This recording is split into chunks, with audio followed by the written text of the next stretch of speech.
Meus queridos amados, tudo bem com vocês? Espero que sim. Hoje eu estarei trazendo mais uma palavra do Senhor, né, para os nossos corações.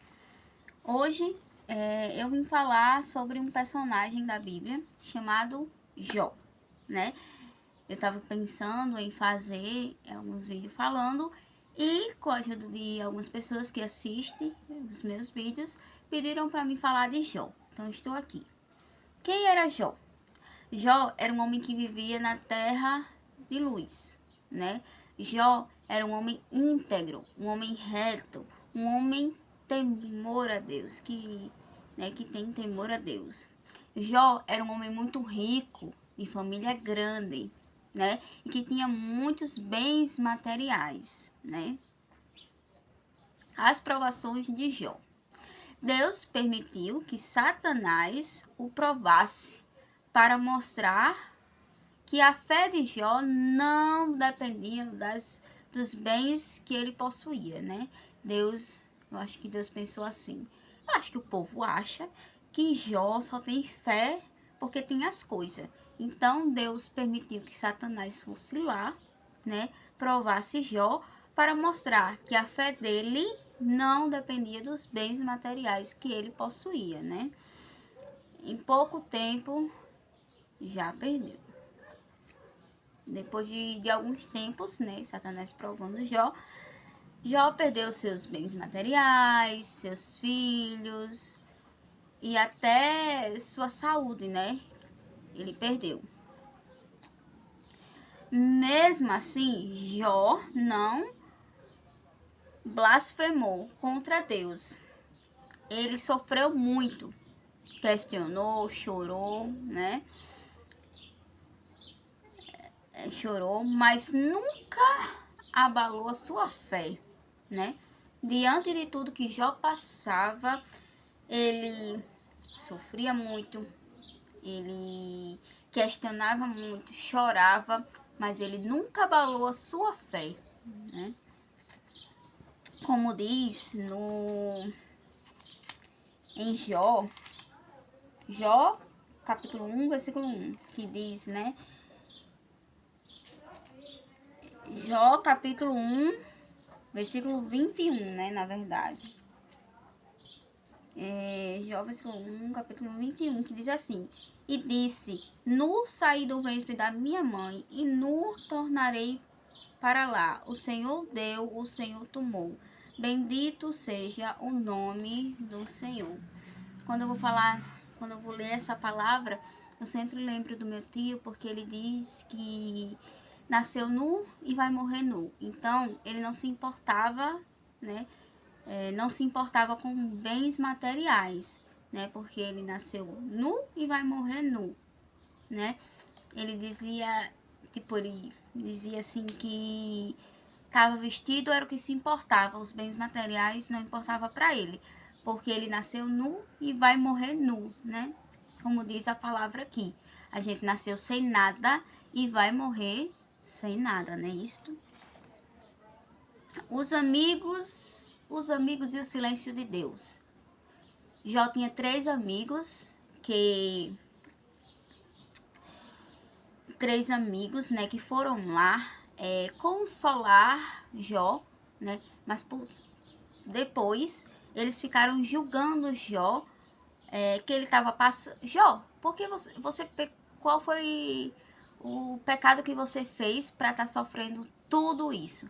E Jó, ele se defendeu, né, dizendo que era inocente, que não sabia porque estava passando por aquilo. E mesmo sem entender, continuou buscando resposta em Deus, né? Mesmo sem entender porque ele estava passando por tudo aquilo, ele ficou buscando resposta em Deus, né? Durante um tempo, Deus ficou em silêncio, porque Deus fica em silêncio. Quando a gente passa pelas provações, Deus fica em silêncio com a gente. E da mesma forma que ele ficou em silêncio com Jó, né? Que ele fica em silêncio com a gente, ele ficou em silêncio com Jó, quer dizer. Mas, né? Deus ficou em silêncio. Foi uma parte dolorosa do processo. Porque a gente acha doloroso no processo, quando a gente passa pelo processo, quando Deus não responde, né? Deus não responde nossas orações, Deus, aí a gente acha muito doloroso. Mas quando o Senhor finalmente falou, ele mostrou a Jó que seu poder e sabedoria são infinitamente maiores que os homens, né? Que seu poder era maior de qualquer coisa que os homens fizessem, né? O desfecho.